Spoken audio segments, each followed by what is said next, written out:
2:47, all day for real, back on the grind, handling that business, recounting as much rugby league information as possible. Right now, continue on the wooden spoons, up to the 932 wooden spoon in Australian Rugby League. So let's pop it off, get straight into it. So, this time, in 1932, we had a competition. We had a wooden spoon battle pop off, and we had to wait to the very last round of the season to see who would get it. So, we'll begin by saying that University were in contention, as you've probably worked out by now, if you've been watching these videos. But Norths, this time North Sydney, were also in wooden spoon contention, and those two just happened to play each other in the last round. So we'll just go through it and get to the last round and just see who did in fact get it. You need to watch to the end of the video to find out who got the wooden spoon in 1932. So first of all, we'll begin by saying that both Norths and University won just 2 games and lost 12 for 1932. So for University, the same old filth that we're all too familiar with seeing from them. And Norths, okay, not their best year, but most years they were better than this. They finished way down the bottom in 1932, but most years they were better. At least they weren't always doing it like University. University's 2 wins. So first of all, in round 1, they'd actually beaten Newtown 17-16 in 1932. So they kicked off the season on the right foot, but obviously weren't expected to keep that good form up too long, and obviously didn't. The only other game they won for 1932, the round 7 game, where they beat Norths 11 points to 8. So how embarrassing for Norths to lose to University. So Norths, only 2 games that they won. In round 5 against Balmain, they actually upset Balmain 26 points to 8. So very impressive win over Balmain, who finished in 4th place in 1932 and made the finals. So impressive victory for Norths, but unfortunately that was the exception, not the rule. And like I said, that was one of only 2 games they won for the season. So then we had to wait to round 14 when Norths and University actually played each other to see who'd get the wooden spoon. We'd have to wait all the way to the end of the season. So going into it, University, like I just said, had won 2 games, so therefore had 4 competition points, whereas North Sydney had won just the 1 game against Balmain in round 5, therefore had 2 competition points.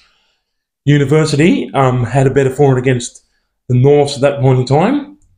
University's for and against minus 139, whereas Norths for and against was minus 172 going into the wooden spoon game.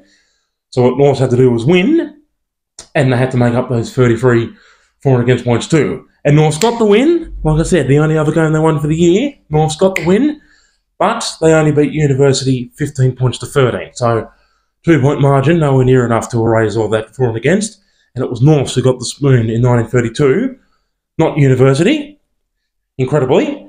But just to show how much University did struggle, even the year they didn't get the spoon, well, obviously they went really, really close to it. I've said already that they got the wooden spoon in 1929, 1930 and 1931, and again in 1934, 1935, 1936 and 1937.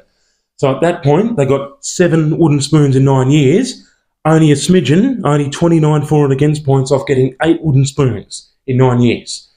Believe it or not. But they did at least avoid it in 1932.